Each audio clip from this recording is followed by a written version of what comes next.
സഹകരണ സ്ഥാപനമായ പാമ്പാടി റെപ്കോയിൽ തൊഴിലാളി സമരം തുടങ്ങി. കഴിഞ്ഞ 76 ദിവസമായി ശമ്പളം മുടങ്ങിയതിൽ പ്രതിഷേധിച്ചാണ് തൊഴിലാളികൾ സമരം ആരംഭിച്ചിരിക്കുന്നത്. പൂർണ്ണമായും ജോലി ബഹിഷ്കരിച്ചുകൊണ്ടാണ് സമരം. റെപ്കോയിലെ ഏക അംഗീകൃത തൊഴിലാളി സംഘടനയായ CITUവിന്റെ നേതൃത്വത്തിലാണ് തൊഴിലാളികൾ പണിമുടക്ക് സമരം ആരംഭിച്ചത്. മെയിനായിട്ട് ഞങ്ങൾക്ക് ശമ്പളം കഴിഞ്ഞ നവംബർ മാസം മുതൽ ശമ്പളം ഞങ്ങൾക്ക് കിട്ടാനുണ്ട്. അതിനുവേണ്ടി ഞങ്ങൾ പലതവണ ഓഫീസുകളിൽ കയറി നവകേരള സദസ്സിൽ ഞങ്ങൾ പരാതി കൊടുക്കുകയെല്ലാം ചെയ്തിട്ടുണ്ട്.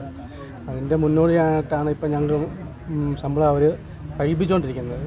ഇപ്പോൾ കഴിഞ്ഞ 1-ാം തീയതിയാണെന്ന് പറഞ്ഞാണ് കഴിഞ്ഞ നവംബർ മാസത്തെ ശമ്പളമാണ് ഞങ്ങൾക്ക് കിട്ടാനുള്ളത്. അതുപോലെ തന്നെ ഇപ്പം PF കാര്യത്തിനായാലും PF 2019 നവംബർ മാസമാണ് ഞങ്ങൾ ലാസ്റ്റ് അടച്ചിരിക്കുന്നത്. എല്ലാ മാസവും ഞങ്ങൾ ശമ്പളത്തിൽ ഈ പൈസ പിടിക്കുന്നുമുണ്ട്. PF ഓഫീസിൽ ഈ പൈസ അടയ്ക്കുന്നുമില്ല. ഫാക്ടറി കവാടത്തിൽ കുത്തിയിരുന്ന തൊഴിലാളികൾ കങ്ങഴ പൂതക്കുഴി റോഡും ഉപരോധിച്ചു. ശമ്പളം മുടങ്ങിയത് ചൂണ്ടിക്കാട്ടി നവകേരള സദസ്സിൽ മുഖ്യമന്ത്രിക്ക് തൊഴിലാളികൾ പരാതി നൽകിയിരുന്നു.